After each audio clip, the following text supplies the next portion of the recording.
Good evening, everyone. Thank you for tuning into PhillyCAM Voices. I am your host, Amanda Johnson.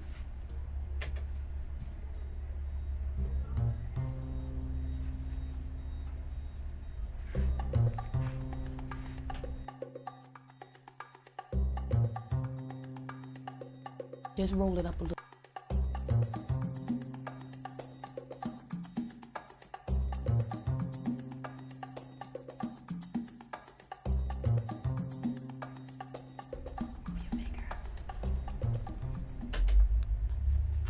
Philadephia Historical had an information today. Now the landmarks actually, and it could be happening again today with the government shutdown, which was the longest in history. Monica Robinson has more from Independence Hall. I'm here with Nicole Woods, the Director of Digital Strategy and Communications here at the Independence Visitors Center. Tell us how the government shutdown has affected services and your hours here.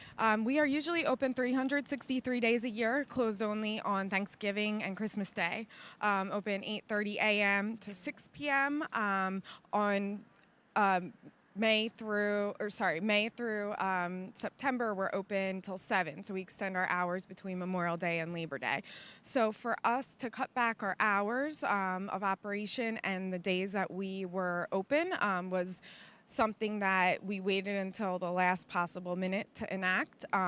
With the government shutdown, we have the opportunity to stay open, but as a federal property, we will lose our federal funding. So the National Park Service typically makes an annual contribution toward our operating costs, and we won't receive that during the case of a federal government shutdown. So in essence, you will not get that retro funding back. We will not, and our employees are not federal employees. So we had some staff cuts of our part-time staff, and our full-time staff were not receiving 1 day pay out of a 5-day week. My thought is it should not be a short deal. It should be everybody back to pay. They're working every day. They should be paid. Unfortunately, I think what the government doesn't understand is too often people are living paycheck to paycheck. So without being in their shoes, he has no way to determine what was at stake for the shutdown to be so long. Many people have lost apartments. A lot of people are going hungry, and it's really not fair to the general American people. So do you think it was worth holding out for funding for a border wall? Absolutely not. If someone wants to truly come here, they're going to find a way, wall or no wall. And to hold back people's personal lives and their livelihood because of something you feel that's going to be a deterrent, it's not fair. How do you think it impacted the country?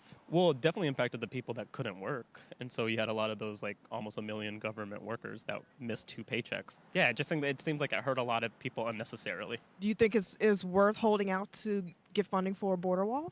No, because I personally would be against that. And so if they wanted it, they could have had it when they controlled the legislature and when they controlled the White House. I'm glad we can at least reopen for a while. There's a lot of bad things that have been happening with the shutdown. So, I mean, I'm glad it's open for the time being. I hope we can get some results before they have to shut down again. Not necessarily shutdown related, but in a situation where people aren't getting paid. As a banker, I think it's unfortunate so many people don't have an emergency savings for those types of situations so that they can be able to continue on and pay their bills. I mean, it's definitely unfortunate that they're not getting paid. I don't think that's right at all. Do you think it was worth holding out to try to get funding for a border wall? Absolutely. I think there's a lot of expenses that go into illegal immigration, where a border wall, I mean, of course, it's not going to stop all illegal immigration, but it does deter a lot of people that are trying to cross. I'm a strong believer in immigration. I think it is great to have immigrants come here into the country. However, we do need to have a legal process that might be a little easier. I think that's something that needs a little bit more focus. I think it was highly unnecessary. I was never in favor of the funding for the border wall. I don't think it's really going to stop anything. And it was just terrible to have all those people out of work for over a month. You know, bills not being paid, people not being able to feed their families. And it was pretty much over someone having a temper tantrum because they couldn't get their way. Well, I feel really bad for the employees that were affected, especially in airports. You see flights having to delay airlines having to delay their flights just because TSA is affected, and also just families not getting their payment on time and working unpaid it's really sad. I understand both sides have agendas that they're trying to push, but it seems like a rather inappropriate way to try and get what you want. So this is the first day the government is back open here on Independence Mall. Independence Hall behind me is back open, as well as the Liberty Bell. Reporting for PhillyCAM Voices, I'm Monica Robinson.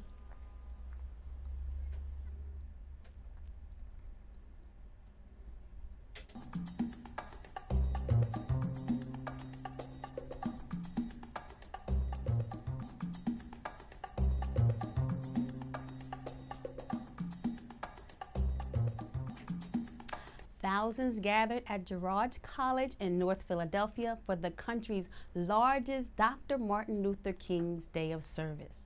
This year's theme was Stopping Gun Violence. Reporter Connie Comm was there. On January 21st, Martin Luther King Day, there was the largest commemoration of his birthday in the United States at Girard College in North Philadephia. Several elected officials and others came out in support of the event. Governor Tom Wolf, the Lieutenant Governor John Fetterman, Police Commissioner Richard Ross, Attorney General Josh Shapiro, and many other community and business leaders. Todd Bernstein started the Martin Luther King Day of Service at the college more than 20 years ago. This year's theme focused on stopping gun violence, especially among the youth. The idea came from students who organized after the mass shooting in Florida at the Marjorie Stoneman Douglas High School. We saw what they did in terms of organizing and being relentless and seeking change, legislative change, social change. So we wanted to bring together a group of young people to have the opportunity to talk about these issues and decide whether they wanted to do something. This is important because of the numerous school shootings in the country and the fact that deaths due to gun violence in Philadephia had risen from 2017 to 2018. Well, the issue with the murder rate in Philadelphia is of huge importance. 351 people were murdered last year, which is way too many. The average amount is 300 every year, which is still way too much in Philadelphia. And I think the role that the Philadelphia Association of Black Journalists and journalists like myself can do is to expose the issue and come up with solutions to it through discussion. One of the things we're going to continue to do, and I think media needs to do overall, is talk about how the gun violence issue not just impacts the person who was killed, but their family members and friends that have to deal with it. Here's what Governor Wolf had to say. So we are against gun violence. We have got to rededicate ourselves to making sure that gun violence is not a part of our lives here in Pennsylvania anywhere. In Harrisburg, we have made the first gun safety legislation in decades, but we have much more work to do. Lieutenant Governor John Fetterman says, well, gun violence is something that's very near and, it's had an enormous impact in my own life. One of the things I'm most proud of during my time as mayor of Braddock is we went 5.5 years in a row without the loss of life through violence, and of the 13 years I've been mayor, 9 of them were without a homicide or gun violence. So it's something that has driven me professionally, and is there a more pressing public health and safety concern than gun violence?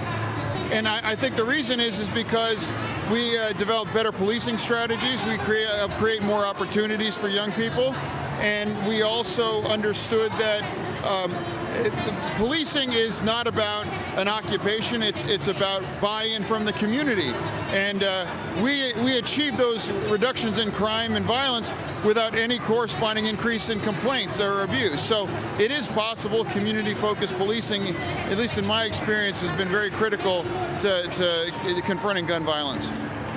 Police Commissioner Richard Ross says, we got to start loving on each other instead of hating on each other so much, right? I mean, that would be critical and key. And so people can realize, that was not his dream or his vision, particularly for people of color, to be harming each other in the way that we're doing all across this country. We know that there's a lot of other factors, racism, discrimination, and, lack of opportunity that lend themselves to these problems, but that still doesn't mean we don't have to, dig deeper and work harder together to resolve this, right? We want it to be more long-term. And in order to do that, I think we all know we've all got to play a role in driving down gun violence, right? So it takes courage. It takes a sense of resolve. And I think that particularly with the involvement of young people in this effort, we see that young people can lead. And the mistakes that many of us older folk have made in the past, we can learn a lot through the young people that are concerned about these issues and want to do more. Every person that I spoke to at the event expressed the same sentiment, that to stop gun violence, the key is community involvement. This is Connie Comm for PhillyCAM. February is Black History Month. One way to explore that history is to visit the Philadephia City Archives. It is a brand new building that features artwork with a powerful story about redlining.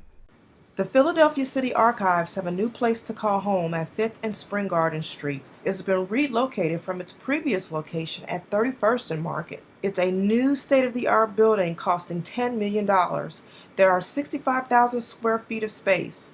It is the city's official historical memory, holding city council records, deeds and mortgages, birth and death records, and millions of photographs like this early police car, and much, much more. The interior walls are covered with an interactive mural designed to tell the stories behind the history. Art really is, in our view, speaks and allows us to bring out a narrative and story of what we think is possible when you use the city archives, as opposed to what some people might think is, what are archives? Are they sort of just a lot of old records, dusty books? You'll see those. That is what the archives is, a lot of paper and visual records.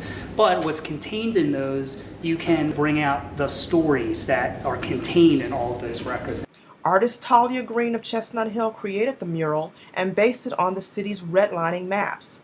Greene explains what redlining is. It was created primarily by private companies, but also by the federal government to basically sort of map out the racial demographics of individual neighborhoods, and then companies and the federal government use that information to basically systematically discriminate against African Americans and people of color. On the local level, it really had to do with banks and loan companies, so that those would have been really decisions that people who are loaning money would have been making. So what you see here are components of the redlining map, and also documents from the city archives. So all of the things here, all of the documents are basically documents that are in the city archives. The idea is to sort of think about how these documents can kind of provide a window into a larger story about the history of Philadelphia. The art experience is enhanced by a new augmented reality app called Resistance Philadephia. It's free to the public and can be downloaded from any major app store. If you have downloaded the app that goes with the piece, you can scan one of these targets, and then there will be a series of animations, an augmented reality animation, sort of an introductory animation, and then voiceover text and images that expand on the story. This is called the Philadelphia Racial Map. This is a actual redlining map that Talia Greene used. It was delivered to the city in 1944. It is a vast and diverse collection that took 2 years to move. The result of a tremendous collaborative effort, as we said, over the past 2 years that involved packing, preserving, planning, design, construction, and moving and rehoming of this fabulous and one-of-a-kind collection that we're all here to celebrate. This city archives is a true archives, and it is not a special collection of fragmented history, artifacts, and materials. This tells the story from the beginning to today.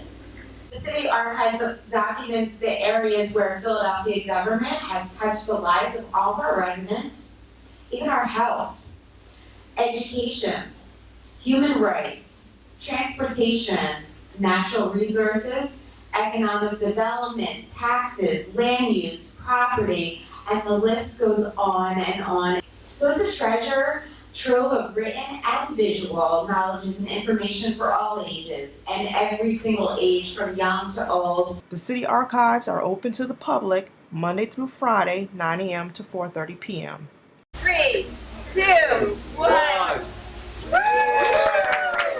Reporting for PhillyCAM Voices, I'm Monica Robinson.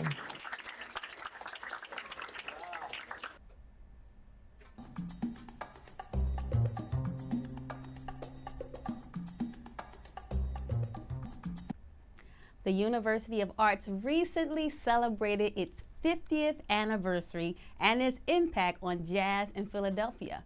Reporter Daryl Lloyd talked with former students and teachers about how the program was instrumental to their careers.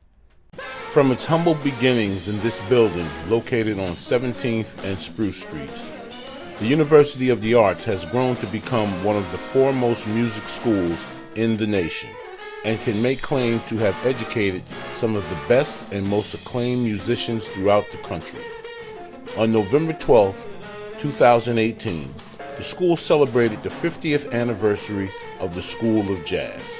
The gala event was held at the school, now located on the Avenue of the Arts in Philadelphia.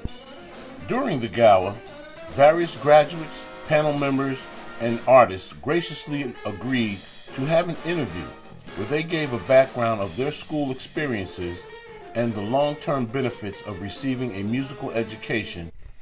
During the panel discussion, there was a remembrance of how the school felt about jazz in those early days. Also, what jazz was considered to be. Mrs. Drake, who was the grande dame of the school, rang the fire alarm and sent everybody out onto the street. The president's wife at that time, not only did she set the fire alarm to get all of us out, but she also said that you guys were playing devil's music. Evan Schlott, one of the first jazz instructors at the school, has worked with various artists in the Philadelphia music scene and played an important role in creating one of TV's all-time music shows' theme songs.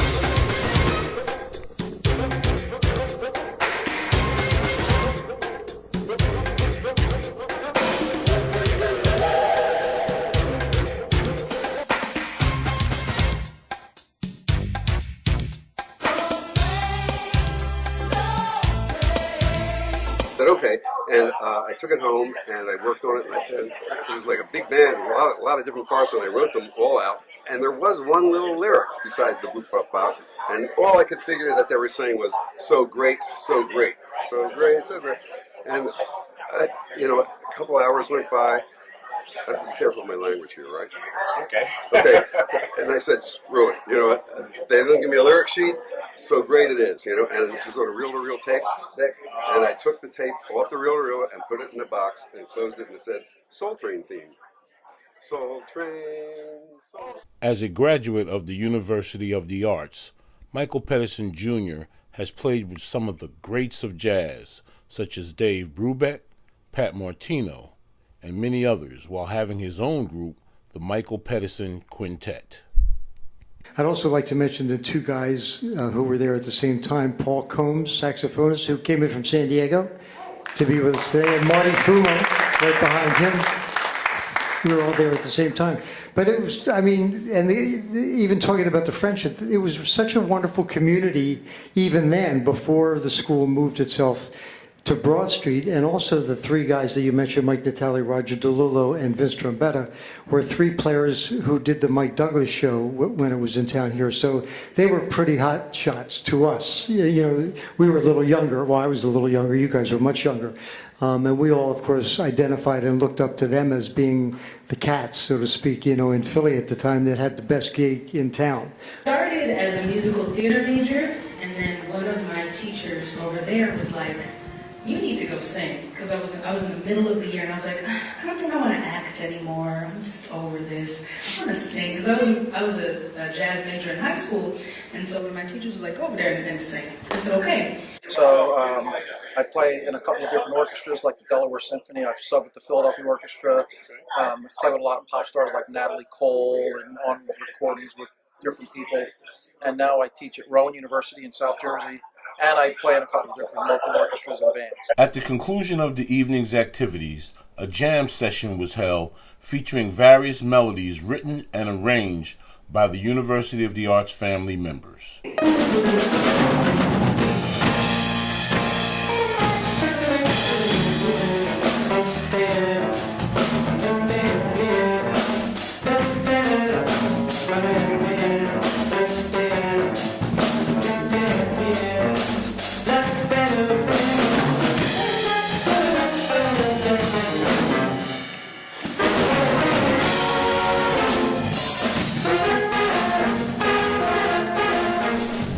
At the University of the Arts on South Broad Street, this is Darrell Lloyd for PhillyCAM Voices.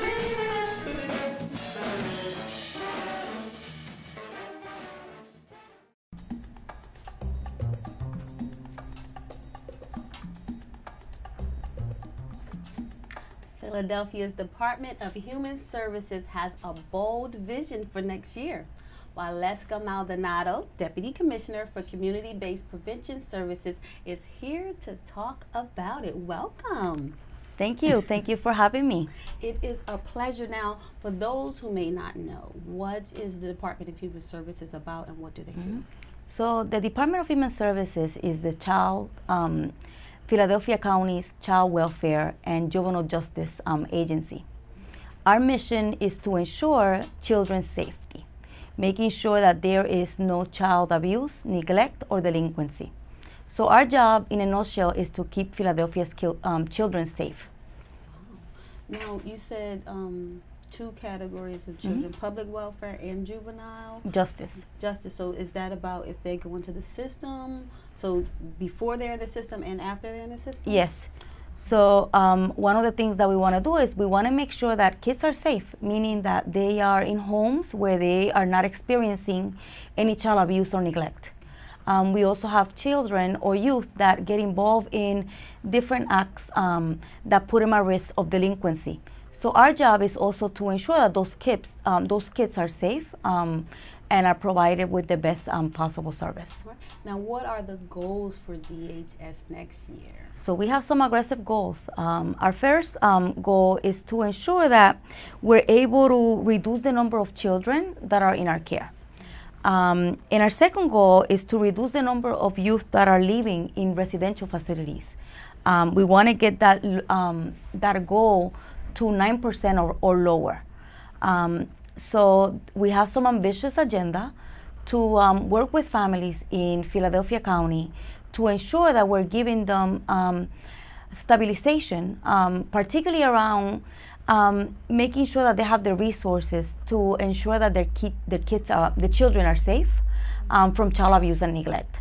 What we definitely want to make sure that we do is that we divert those families from coming into our system.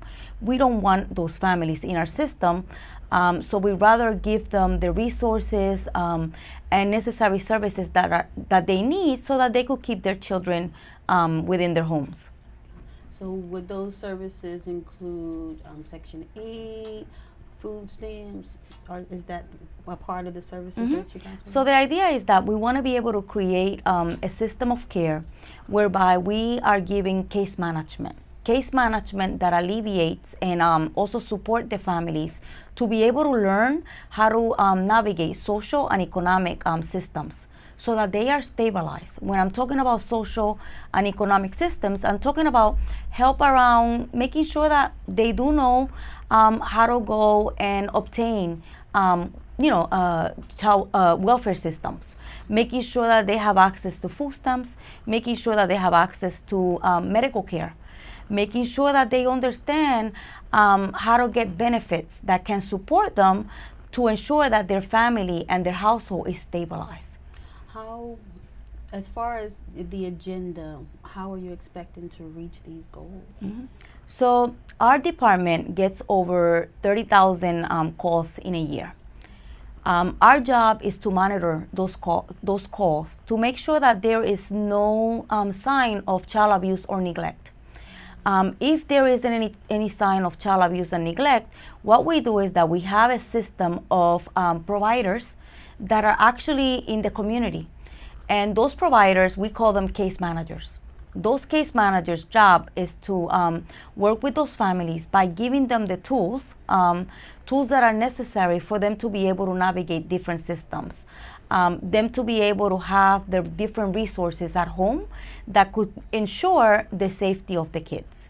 Okay, so with talking about the case manager, so if someone, I know you said y'all want to do prevention, so if somebody actually gets into the system, so is there like a middle ground? You get the phone call and then y'all try to do some evaluation to prevent them from actually getting officially in the system. What's that process? Exactly. So they first get the call, then they kind of get on probation, or what's the process? So the idea is that, so we get, like I said, we get over 30,000 calls. The main thing that we do is we need to investigate, the root of the cause as to why that phone call come in. Once we investigate that, the root cause, we want to look to figure out, what is it, are the children safe? Our job is to make sure that the kids are safe. In doing that, we send out, teams to go out and visit the home, make an assessment of the home. And what we want to do is prevent them from coming into formal child welfare. In preventing them from coming into child welfare, we're able to offer an array of services. And those services include case management. It includes making sure that they have housing resources, making sure that if they need parenting skills and/or classes, that we're able to give them that.